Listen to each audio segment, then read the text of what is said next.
in the story of Moby Dick, it's one of the great novels of the modern era. It's the story of this captain that, call me Ahab, it begins, and it's the story of a man who is a great whaler and beloved by his men and quite competent in his job. And of course, in that period of time, the fuel of choice of the world came from the whales, from their blubber. And so there was this huge industry that sailed around the oceans of the world and killed whales for their blubber. And they used harpoons and so forth. And in the story, there's this white whale that is sort of a symbol of the majesty and the mystery and the vengeance of nature. And you watch as this captain becomes possessed with this obsession to control nature. And he goes all out to take out this whale, which is his nemesis. It can't seem to be captured, and every time he puts more energy into destroying it, it comes up from the depths and takes his ships out, and his,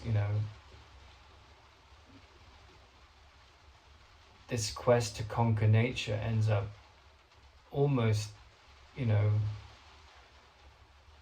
destroying everybody on board, and there's only one survivor. And so this obsession with domineering nature, the story is a mirror to the danger of what that quest brings. We move forward in our understanding of science and our technology advances, but then if we're not careful, we drop nuclear bombs and we cause horrific destruction. And it was, in a way, Moby Dick was the first great environmentalist's novel, but another level of it is saying that, look, there's something in you that you can't destroy. And that's, very much in my mind related to the use of the word Leviathan in the Bible. You hear the word Leviathan, and it's in the story of Job, and Job says to God, why are you screwing with me, man? And he says, well, you have no idea what's really going on. You see yourself going through these ups and downs, but I created the whale of the deep. I created the mystery of the oceans. I created the Leviathan that swims in them. And that's all metaphoric. It's not about the whales. The whale, one of the interpretations of the word Leviathan is this great sea creature like a whale.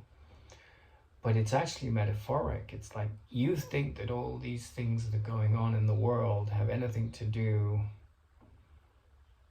with the truth of what you are. You are the great Leviathan, the great whale in the ocean of love and peace. You're not this feeble creature that is born and dies. And the awakening of the mind is akin to this process. And what we find is we resist this great white whale within our consciousness. We try and attack it, and then finally it defeats us. And only one survivor from that attack, and that one survivor is innocent and represents the goodness in us and the capacity of that goodness to see it in all, no matter what. And that's the symbolism of, the defiant ego captain trying to destroy nature, only to find that nature will destroy all illusions eventually. That's the nature of life. Evolution leads us there psychologically.